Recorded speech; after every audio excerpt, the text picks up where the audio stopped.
नहीं है, हम खुद दूसरे पे निर्भर रहते हैं और अगले दिन का कल का नाश होता है। तुम दूसरे पे किस चीज के लिए निर्भर हो बताओ? अपने मम्मी पापा पे निर्भर है। किस चीज के लिए? मतलब कुछ भी होना होता है तो पैसे दीजिए पापा, ये करना है पापा, वो करना है, दूसरे पे निर्भर है ना। तो वो तो सभी बच्चे होते हैं, जब तक खुद नहीं कमाते हैं।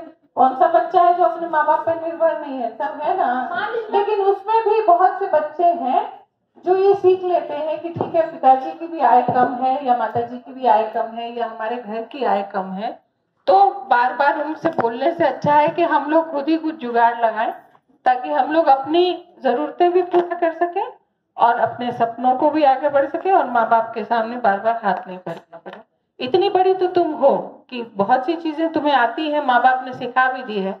अगर जरूरत पड़ेगी तो अपने लिए कमा सकती हो, और नहीं तो आज तुमने निर्भरता की बैसाखी पकड़ ली, सारी जिंदगी भर पकड़ी रहोगी, क्योंकि वो तुमने खुद पकड़ी है बेटा।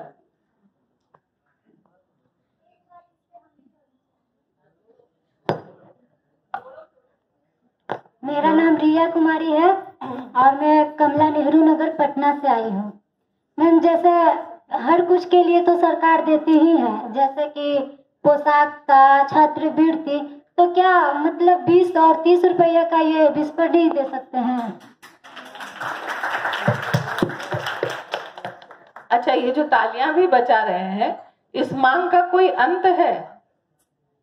20 और 30 रुपए का विस्पर भी दे सकते हैं, कल को जीन पैंट भी दे सकते हैं, परसों को सुंदर जूते क्यों नहीं दे सकते हैं, नर्सों को वो नहीं कर सकते, और अंत में जब परिवार नियोजन की बात आएगी तो निरोध भी मुफ्त में ही देना पड़ेगा, है ना। सब कुछ मुफ्त में लेने की मैम, जो सरकार के हित में जो सरकार को देना चाहिए वो सरकार से लेने के लिए तुमको जरूरत क्या है? अपने आप अपने को इतना संपन्न करो, सरकार को उसके लिए छोड़ो जिनके लिए एकदम भी कुछ नहीं है। तब तक कैसे होगा मैम? क्या मतलब छोटा बच्चा है वो, जब तुम लोग छोटी बच्ची हो, हम छोटी नहीं है, बाकी तो जो है हमारे पीछे है।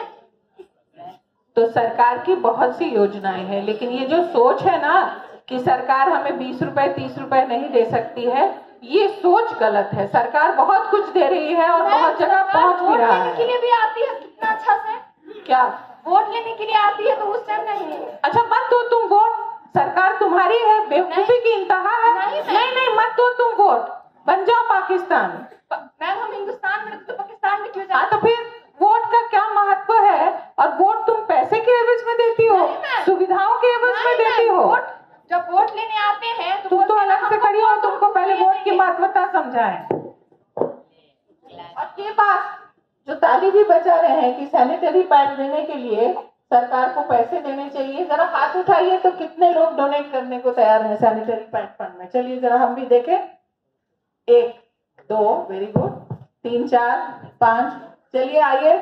महिलाओं को, इन्हीं लड़कियों को जरूरत है, कम से कम इनके कॉलेज में तो सैनिटरी पैड फंड बन जाए। लेकिन अभी भी सिर्फ 5 ही लोगों ने हाथ उठाया, तालियां तो इससे ज्यादा पड़ी थी। 6, चलिए। मैम, हमको एक्चुअली कुछ बोलना है।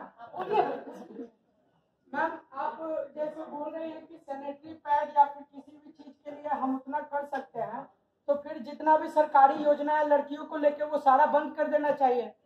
कन्या उत्थान योजना का जरूरत नहीं है। बच्ची पैदा हो रही है तो उसके माता पिता देखे कैसे होगी, क्या होगा, उसका आगे का पढ़ाई का उसके माता पिता देख लें, फिर तो सरकारी योजना का कोई जरूरत ही नहीं है। सही बात है, सरकारी योजना की जरूरत तभी पड़ती है जब परिवार अपने बाल बच्चों में भेदभाव करना शुरू करता है। उस परिवार के पास अर्थ की कमी नहीं है, फिर भी वो बेटी को नहीं पढ़ाना चाहता, बेटे को तो पढ़ा रहा है, जैसा कि हमने पहले भी उदाहरण दिया। तो जो कमी परिवार ने अपनी सोच में दिखाई, सरकारें उसको सुधार करने के लिए कर रही है कोशिश। लेकिन ये बिहार प्रदेश की, और मैं खुल के कहूंगी, ये बिहार प्रदेश की बहुत बड़ी मानसिकता है कि आप चाहते हैं कि हर समस्या का समाधान सिर्फ और सिर्फ सरकार करे, आप स्वयं उस समस्या का समाधान करने में कोई योगदान नहीं करेंगे। अगर आज किसी कारण से बिहार पिछड़ा है तो उसका बहुत बड़ा एक कारण ये भी है। आप बाकी राज्यों में जाइए, देखिए, वही बिहारी जब बिहार के बाहर जाता है तो कितना उद्यमी बन जाता है और सब काम अपने करने लगता है। वही जब बाहर से आता है तो उसकी ये जो मानसिकता है कि हम काहे करेंगे, सरकार करेगी ये काम, तो वो खत्म हो जाती है और वो अपने परिवार को आगे बढ़ाने में तत्पर हो जाता है। तो कहीं ना कहीं ठीक है, आप सरकार को कोस लीजिए, प्रशासन को कोस लीजिए, लेकिन जैसा मैंने कहा 3 उंगली भी हमारी तरफ कर दीजिए, फिर भी 1 उंगली तो बेटा तेरी ही तरफ रहेगी। तो हम लोग तो सुधर ही रहे हैं।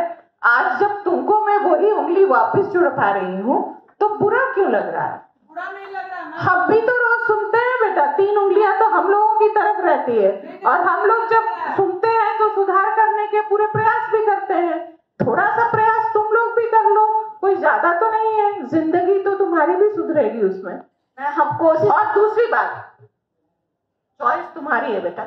तुम जो अभी कहानी कह रहे हो वो भी बैठी है, मैं भी बैठी हूँ, ठीक है, लेकिन बात क्या है, तुम वो बनना चाहते हो या तुम मैं बनना चाहते हो? मैं क्या बनना चाहते हो जीवन में? क्या बनना चाहते हो, इस तरफ या उस तरफ? लकीर सबकी जिंदगी में है, हर आदमी की लकीर है, किसी की किसी और चीज की लकीर है, किसी की किसी और चीज की लकीर है। तुम अपने आप को अपने भविष्य में कहाँ देखना चाहते हो, किस तरफ, ये निर्णय तो तुम्हारा है, या वो निर्णय भी सरकार आके तुम्हारे लिए ले ले? नहीं मैम, तो मेरा कहने का मतलब ये था कि जब छोटा छोटा चीज हम लोग खुद से कर ले आपके मुताबिक, तो फिर ये जितना फंड आता है समाज कल्याण विभाग में कि समाज का कल्याण होगा, या फिर कन्या उत्थान के नाम पे जो करोड़ों फंड आता है वो बंद हो जाना चाहिए। क्योंकि आपको नहीं मिला इसलिए बंद हो जाना चाहिए, यही सोच गड़बड़ है ना।